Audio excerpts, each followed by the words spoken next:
വയനാട് മക്കിമലയിൽ കുഴി ബോംബ് കണ്ടെത്തി. മക്കിമല കൊടക്കാടാണ് ബോംബ് കണ്ടെത്തിയത്. പോലീസിനെ വിവരമറിയിച്ചതിനെ തുടർന്ന് ബോംബ് സ്ക്വാഡ് നിർവീര്യമാക്കി.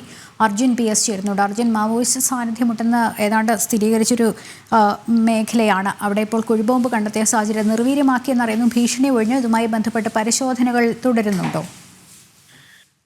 തീർച്ചയായും ഇതുമായി ബന്ധപ്പെട്ട പരിശോധനകൾ തുടരുമെന്നാണ് നമുക്ക് മനസ്സിലാക്കാൻ കഴിഞ്ഞിരുന്നത്. സ്വാഭാവികമായിട്ടും മാവോയിസ്റ്റ് ഏരിയ തന്നെയാണ് ഈ മക്കിമല എന്ന് പറയുന്നത്. പല സമയത്തും മാവോയിസ്റ്റുകൾ ഈ മക്കിമലയിൽ എത്തുന്നത് നമ്മൾ റിപ്പോർട്ട് ചെയ്തിട്ടുണ്ട്. ഇതിനു മുമ്പ് ഇലക്ഷൻ സമയത്ത് ഇത്തരത്തിൽ മാവോയിസ്റ്റുകൾ പുറത്തേക്ക് വന്ന് ജനങ്ങളോട് വോട്ട് ചെയ്യരുത് എന്ന് അടക്കമുള്ള കാര്യങ്ങൾ പറയുന്നത് നമ്മൾ പ്രേക്ഷകരുമായി വെച്ചതാണ്. ആ വിഷ്വൽസ് അടക്കം പ്രേക്ഷകരുമായി പങ്കുവച്ചതാണ്. ആ ഒരു രീതിയിൽ മാവോയിസ്റ്റുകളുടെ നിറസാന്നിധ്യമായി മാറുകയാണ് വയനാട് എന്ന് പറയുന്നത്. ഏകദേശം ഇത്തരത്തിൽ ഇതിനു മുൻപും ഇത്തരത്തിലുള്ള സംഭവങ്ങൾ ഉണ്ടായിട്ടുണ്ട്. മാവോയിസ്റ്റുകൾ പുറത്തു വരുന്നു, ലഘുലേഖകൾ ഒട്ടിക്കുന്നു.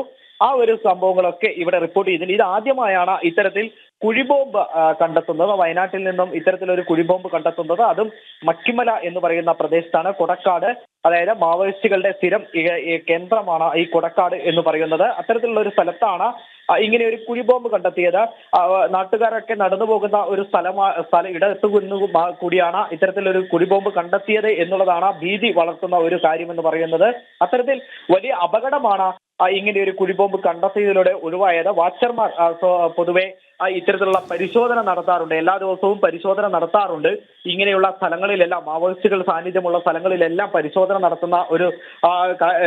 നടത്താറുണ്ട്. മാത്രമല്ല പോലീസ് അടക്കമുള്ളവർ പെട്രോളിംഗ് നടത്തുന്ന സ്ഥലം കൂടിയാണ്. ആ ഒരു സാഹചര്യത്തിലാണ് പരിശോധന നടത്തുന്നതിനിടെയാണ് ഇത്തരത്തിലൊരു കുഴിബോംബ് കണ്ടെത്തുകയും അത്യുഗ്രമായി ഉഗ്രശേഷിയുള്ള കുഴിബോംബാണ് കണ്ടെത്തിയതെന്നാണ് നമുക്ക് മനസ്സിലാക്കാൻ കഴിയുന്നത്. അത്തരത്തിലുള്ള ഒരു കുഴിബോംബ് കണ്ടെത്തുകയും പിന്നീട് അത് നിർവീര്യമാക്കുകയും ചെയ്തത്. എന്തിനാൽ തന്നെയും ഇനി കൂടുതൽ അന്വേഷിക്കേണ്ടത് എങ്ങനെയാണ് ആ കുഴിബോംബ് അവിടെ എത്തിയത്, മാവോയിസ്റ്റ് സാന്നിധ്യമുള്ള മേഖലയാണ്, മാവോയിസ്റ്റുകളാണോ അവിടെ കുഴിബോംബ് കൊണ്ടുവച്ചത്, അല്ലെങ്കിൽ മറ്റുള്ള രാഷ്ട്രീയമായിട്ടുള്ള എന്തെങ്കിലും ഗൂഢലക്ഷ്യങ്ങൾ, അല്ലെങ്കിൽ രാഷ്ട്രീയ പാർട്ടികളുടെ എന്തെങ്കിലും ഗൂഢലക്ഷ്യങ്ങൾ ഉണ്ടോ എന്നുള്ളത് കൂടി ഇവിടെ പരിശോധിക്കേണ്ടിയിരിക്കുന്നു. അത്തരത്തിലുള്ള പരിശോധനകൾ വരും ദിവസങ്ങളിൽ നടക്കുമെന്നാണ് നമുക്ക് മനസ്സിലാക്കാൻ കഴിയുന്നത്. മാത്രമല്ല ഇത്തരത്തിൽ വയനാടിനെ പ്രത്യേകമായി കഴിഞ്ഞ ഇലക്ഷൻ മുതൽ നിരീക്ഷിച്ചു വരുന്ന ഒരു സാഹചര്യമുണ്ട്. ഇലക്ഷൻ സമയത്തടക്കം മാവോയിസ്റ്റുകൾ ഇത്തരത്തിൽ വയനാട്ടിൽ എത്തിയത് മുതൽ വലിയ രീതിയിലുള്ള ഒരു പ്രാധാന്യത്തോടെയാണ് ഈ ജില്ലയെ നിരീക്ഷിച്ചു വരുന്നത്. എന്തിനാൽ തന്നെയും ഇത്തരത്തിൽ മാവോയിസ്റ്റ് സാന്നിധ്യം കൂടി വരുന്ന സ്ഥലങ്ങളിൽ കൂടുതൽ പരിശോധന ആവശ്യമാണ്.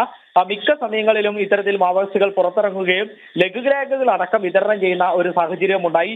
വീട്ടുകാരുടെ അടുത്തെത്തുകയും നാട്ടിലുള്ള ആളുകളുടെ അടുത്തെത്തുകയും അവരുടെ വീട്ടിലെത്തി ഭക്ഷണ സാധനങ്ങൾ ചോദിച്ചു വാങ്ങുന്ന അടക്കമുള്ള സംഭവങ്ങൾ നിരവധി തവണ റിപ്പോർട്ട് ചെയ്തതാണ്. എന്തിനാൽ തന്നെയും ഇത്തരത്തിൽ മാവോയിസ്റ്റ് സാന്നിധ്യമുള്ള ഈ മേഖലയിൽ അവർ തന്നെയാണോ ഈ ബോംബ് കൊണ്ടുവച്ചത്, അല്ലെങ്കിൽ മറ്റ് രാഷ്ട്രീയ ഉദ്ദേശമുണ്ടോ, അത്തരത്തിലുള്ള കാര്യങ്ങൾ പരിശോധിക്കേണ്ടിയിരിക്കുന്നു. ശരി.